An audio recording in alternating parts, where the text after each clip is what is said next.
What is LSU football's national championship timeline? It's something that I have my own thoughts on, and it's something that I know you probably have your own thoughts on as well.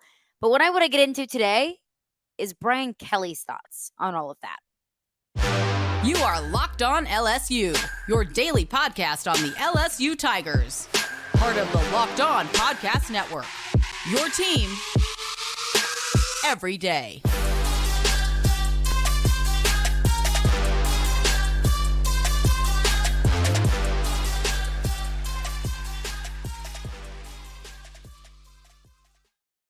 Well, thank you for making Locked On LSU your first listen every single day. We are free and available wherever you get your podcasts. Also, do not forget that you can also watch us in addition to listening on your preferred podcast platform. Just search Locked On LSU in the search bar and hit that subscribe button, and you'll get notified as soon as the Locked On LSU content drops. My name is Caroline Fenton. You can follow me on Twitter at CarolineFenton1. I'll also be posting podcast updates to the Locked On LSU Twitter at Locked On LSU.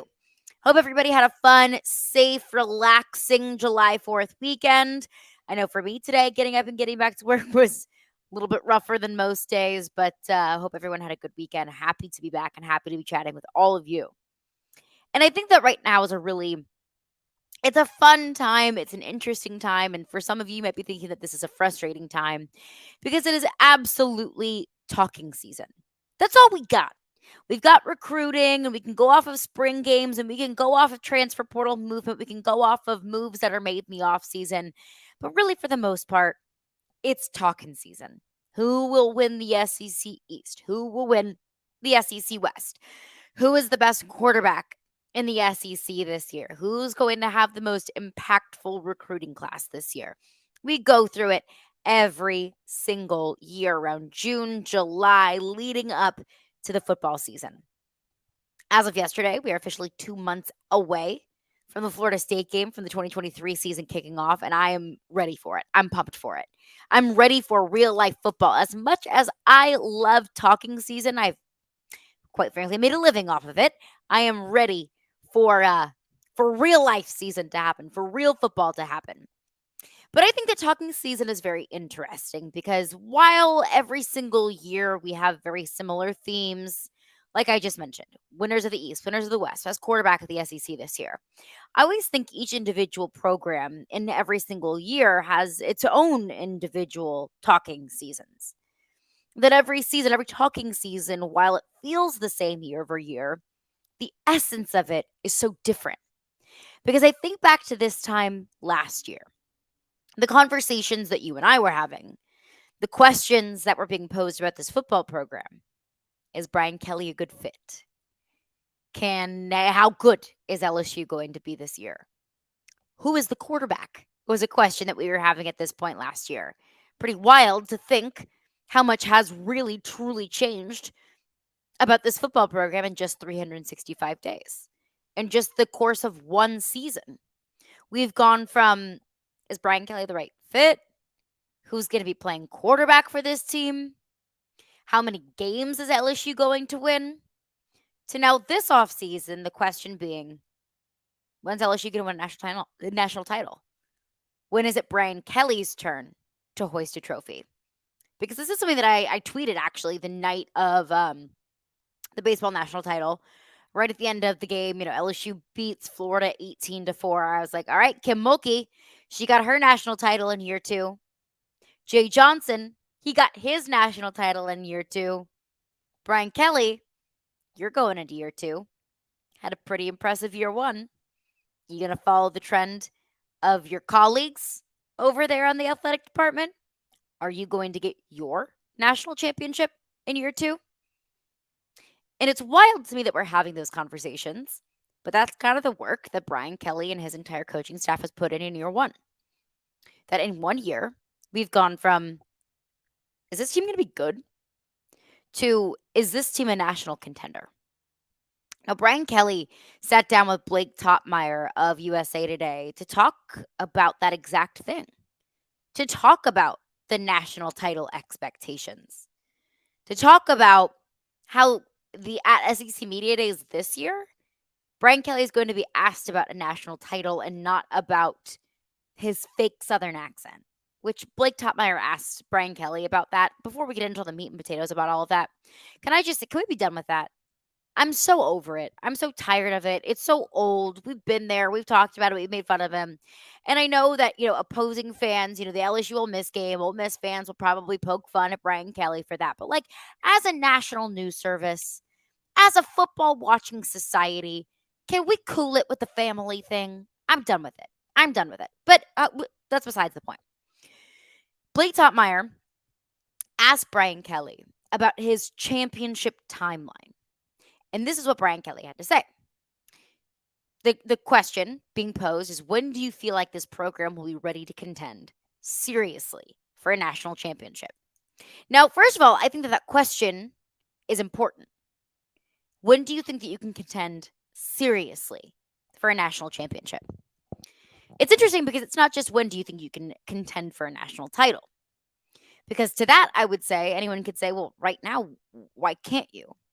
Right now, why wouldn't this team contend for a national title? But it's more so, I think the phrasing of the question is important because it's more so, it's less about can you? Like, yeah, you can. And it's more so about, when do national titles become the expectation? When does contention become the expectation rather than a pipe dream? Because when you look at it, I really do think that this team has the makings of national title DNA. I always say winning championships in football, it's about the three C's: coach, quarterback, continuity. And continuity is more of a college football thing rather than an NFL thing. NFL, I think it's more about coach and quarterback. And in college, I do think that continuity is such an important factor, just given the very obvious rotation that every roster goes through every single year. And especially adding in the transfer portal, it's even less continuity more than ever. Well, coach, I think we all can believe in Brian Kelly and what he's building. He's earned that respect and he's earned that trust from us in year one. Quarterback, I think we can all feel good about Jayden Daniels going into this season. That we, of course, he had his ups and his downs this past year. It's no ifs, ands, or buts about it. He had his high notes. He had his low notes. He has things that he needed to improve upon. But Jayden Daniels was a better quarterback at the end of the season than he was at the beginning of the season. And that's a fact. So you feel good about the coach. You feel good about the quarterback. And I don't know how you don't feel good about the continuity. LSU was only one of two teams in the SEC returning a quarterback and an offensive coordinator. The only other one is Vanderbilt. I don't think we're too concerned about Vanderbilt. And then you just look at the rest of the production from this team from this past season. Your top four leading rushers are returning this season. Your leading receiver is returning this season. Your right tackle, your left tackle, a majority of your defensive line are returning from injury, a la Mason Smith. You're returning your offensive coordinator, your defensive coordinator. Really, the only things that you have lost are your defensive line coach and a handful of players here and there. You feel good about the coach. You feel good about the continuity. You feel good about the quarterback. This team really does, on the surface, have the makings of a national title contending team. So what did Brian Kelly have to say to Blake Toppmeyer when he asked him, when do you feel like this program will be ready to contend seriously for a national championship? We'll get into that coming up next. But before we do that, I want to tell you about FanDuel. I absolutely adore FanDuel because there's so many ways that you can wager and so many ways that you can get in on the game. Take your first swing at betting MLB on FanDuel and get 10 times your first bet amount in bonus bets, up to $200. That's right, it's just $20 and you'll land $200 in bonus bets, win or lose. That's right, $200 you can spend betting everything from the money line to the over-under to who you think is going to hit the first home run. All of that on an app that is safe, that is secure, that is oh so super easy to use. Plus, when you win, you can get paid instantly. There is no better place to bet on MLB than FanDuel, America's #1 sportsbook. If y'all need something to bet on, just take a swing. Bet on the Braves. The Braves are absolutely unstoppable. And all season long, when I thought, oh, the Braves will cool off, oh, the Braves will kind of come back down to earth, they haven't. The Braves are absolutely cooking. So check out some Braves bets on the FanDuel Sportsbook app. Sign up today and visit fanduel.com/locked on to get up to $200 in bonus bets. That is fanduel.com/locked on. FanDuel, official partner of Major League Baseball. Well, thanks again for making Locked in LSU your first listen every single day. We are free and available wherever you get your podcasts. Every day is coming up tomorrow on the show. We will chat with Brian Smith this week. It was a huge weekend of recruiting, not just for LSU, but around the entire SEC. So we'll chat with Brian Smith about that on tomorrow's edition of Locked on LSU. Breaking down Brian Kelly's sit down with Blake Toppmeyer of USA Today, just kind of highlighting exactly what Brian Kelly's thoughts are, feelings are, expectations are going into the season. So, when asked about a timeline, when LSU will be able to contend seriously for a national championship, at least in Brian Kelly's eyes, this is what Brian Kelly had to say. We need another year of recruiting. One more really good year on both sides of the ball, I think, puts us in a position where I think year 3, the consistency piece, the depth of our program, the messaging, all the things we do on a day-to-day basis puts us in position to compete for a championship. Year 2, the foundation is in place. I think there's a really good confidence within the group. We've got good players. There's some holes. There's a little air coming out of the tire here and there. I think we've kind of patched most of it, but I think year 3 is probably where I'll feel in terms of building a program. We've had enough time to really put the pieces together. Now, when I first wrote that, I have a bunch of thoughts on that. And before we get into my official takeaways, what I liked, what I didn't like about that, I had to ask myself, is that Brian Kelly? And this was an article that, or an interview rather, a sit down that Blake Toppmeyer and Brian Kelly had about a month or so ago. So is this June 2023 Brian Kelly speaking? Or was this December 2021 Brian Kelly speaking? Because is this an evaluation of where the team is right now? Or was this Brian Kelly's timeline going in and taking this job? Year 1, let's set the foundation.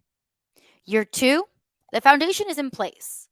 Now we've just got to continue filling those holes with really quality players that align with our culture being set by our foundation.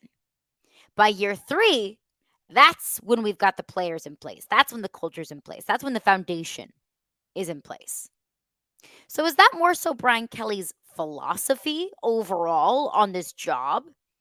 Overall on how to build a championship contending team? Or is this where this team is right now? And I think it might be a little bit of both. If this team wasn't in the place that it is now, coming off of a 10-win season, winning the SEC West, beating Alabama, contending for an SEC title, I think that Brian Kelly, let's say, was completely opposite. LSU goes 3-9. It was atrocious. It was horrible. All of the above. Brian Kelly would sound pretty silly coming out and saying, yeah, next year we can contend for a national championship. Everyone would be like, what are you smoking? Because I want some of it. So I do think in a way it reflects the current state of the program. But I also wouldn't be surprised if this was all Brian Kelly's plan from the get-go. If it was always year 3 is the year. If in December 2021, year 3 was the year that they could contend for a national title. And I don't know the answer to that question, but I think it matters.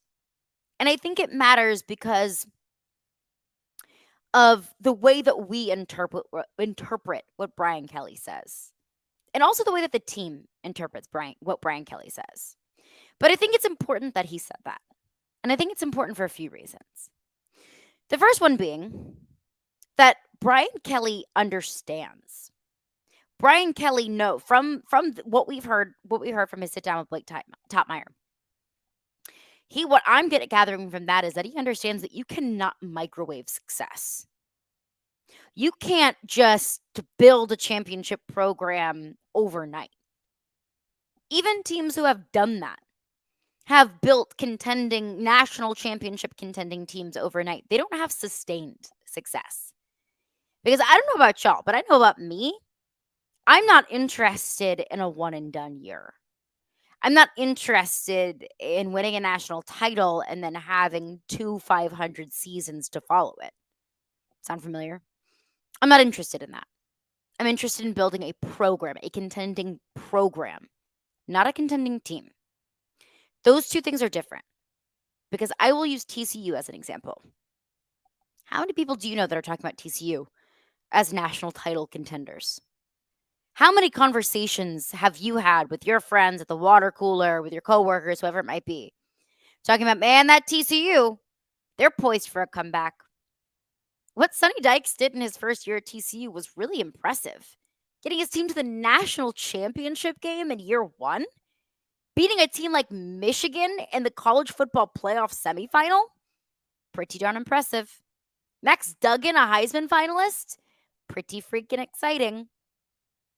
But I don't think that Sonny Dykes has laid the groundwork, and that's yet. Who knows? I mean, TCU could be an absolute powerhouse for the next 10 years. I don't know. But Sonny Dykes has yet to build the foundation, the culture for a consistently contending team. Like, hasn't had the time. He's only been there for a year. So I think that that's the point, and the important thing that I pulled from that is Brian Kelly has no interest in being a 12-0 team this season and being a 6-6 team next season. He wants to continue the growth year over year. I mean, look at Kirby Smart, for example. 2016, Georgia went 8-5 in Kirby's first year. 2017 had a really solid year. Went to the national title game. Lost to Alabama in the national championship. Pretty impressive. Year two. Who's to say Brian Kelly can't do that? But it's not linear. Success is not linear. In 2018, Georgia went 11-3. They went to the SEC championship, lost to Sugar Bowl. 2019 went 12-2, competed against LSU in the SEC championship, won the Sugar Bowl. 2020, they went 8-2, missed the SEC championship game. That's when Florida won the East that year, went to the Peach Bowl, won the Peach Bowl. 2021 and 2022, then they won a national championship. So that was 5 years before Georgia won a national championship. And Georgia might just win their third this year. So if you were to tell me, hey, you're going to have 5 years of really solid football, you're always going to be a tough team to beat. And it's going to take you 5 years with Brian Kelly before you win a national championship, but you are going to be a national contender every single year after that. I would take that. I really would. I'm willing to be patient so this team can grow and be healthy and have a very healthy foundation to become a dominant program rather than a national championship this year and you start all over the next. So that was one of my biggest things. Why I think it's important that Brian Kelly said that is because he understands that it takes time to build up a program, especially considering the program that he inherited when he came in last season. And I think also the other side of that too, that I think it's important, it's setting fair expectations for all of us, for all the fans, for everyone who's talking about LSU as legitimate national title contenders. I think it's fair to have that conversation because, like I said, I think that LSU football has national championship DNA on this team. But it's also setting the expectation and pumping the brakes a little bit, at least from the coach's point of view, from Brian Kelly's side of things, is, are we going to are we going to try to win every single game we play? Hell yeah, we will. Would we love to win a national championship this year? Hell yeah, we will. But also, let's understand that it's not the expectation necessarily this year. That we understand that we still have work to do. So if there's no national championship this year, just know that's okay. It's part of the plan. We've got a plan in place. But I do wonder, as important as I think it was that Brian Kelly did say that, and as interesting as I think what he was saying is, I have to wonder how some people interpret that. And we'll get into that coming up next. Well, thanks again for making Locked on LSU your first listen every single day. Brian Kelly sat down with Blake Toppmeyer of USA Today and says, hey, year 3 is really the year that I think we can contend for a national championship. It's year 2 now. What can you continue to do to build upon the foundation that was laid in year 1? And look, I think it's important that Brian Kelly said that. I think it's important to highlight to his coaching staff, to the fans, to the rest of the college football world that we are on a plan. We are on a 3, 5, 10-year plan. So be patient with us.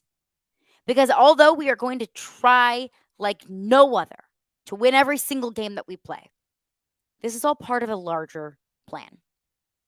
And I get it. I understand. But I do wonder, how does the team interpret what Brian Kelly had to say? When Brian Kelly says the foundation is placed, we've got a lot of is in place. There's a lot of confidence in this group. We've got good players. There's some holes. There's a little air coming out of the tire here and there. We've patched most of it, but next year is the year that we've got all the pieces fit together. If I'm Jayden Daniels, look, this is my last year in college football. I'm trying to get drafted. I'm trying to win a Heisman. I'm trying to win a national title. What do you mean year 3 is the year? And Jayden Daniels is not alone. There's going to be a whole lot of draft eligible players in this year's draft. This is their final year of college football. How do you think they feel about hearing their coach say that, yeah, we want to win this year, but next year is really the year? Who is that message for? Is it a message for recruits to say, hey, we're building something special here? Is that a message simply to the fans? Is that a reminder to the team that this is about building something for that'll withstand for years to come? That we're making Thanksgiving dinner here. We're not microwaving, a frozen dinner. I'd much rather have a Thanksgiving dinner than a frozen dinner. One takes a whole lot more time, but one is a whole lot more worth it. So I do wonder, who's he talking to? And you might say, oh, well, the players don't listen to that stuff. They do. The players do listen to what I say, what you say, the media says, what Twitter says. I mean, these kids are 18, 19, 20 years old. They have phones, they have friends, they have significant others, they have families that all listen and ingest this content about the team, whether it be at a local level or a national level. They know what's going on. They know what the talk is, and they sure as heck know when their coach sits down with a national writer and what their coach says when he talks to that national writer. So how does the team feel about that? Of course, you would want every coach to say, yeah, we're going for it. This is our championship year, even though it might not be 100% correct. What's the message on the inside of the locker room? Is the message different? I'm sure it has to be. But, and I don't know the answer to that question. It's something that, comment, tweet me some of your thoughts about what does this really mean for the team? What does this mean for the interpretation, this team's interpretation of what they can be? Was that a motivation from Brian Kelly? Is he creating his own bulletin board material? Is that a, hey, I believe in y'all. Prove me wrong about my plan. Prove to me that we're ahead of schedule. And I don't know. But it does worry me a little bit. It does worry me how this will be interpreted. Maybe not the entire locker room, but surely individual players. Because if I'm in that locker room, if my goal is to win a national championship, to get drafted in the first round, to make football my career, I don't love my coach talking about how this year is just simply not quite the year. So I don't know. It's interesting. I appreciate it from a fan and a media point of view, what Brian Kelly had to say, but from a player point of view, I just wonder. But it is interesting what Brian Kelly had to say. Year 3. Okay, Brian. If not year 2, then we'll hold you to that. Year 3 is the year. That's going to do it for me today. Thank you for making Locked on LSU your first listen every single day. Coming up on tomorrow's podcast, we will chat with Brian Smith, who, of course, is a Locked on recruiting insider. A big weekend of recruiting when y'all were out at the lake having your parties. There were a whole lot of commitments over the weekend that do impact LSU. So we will chat with Brian Smith about that coming up on tomorrow's edition of Locked on LSU.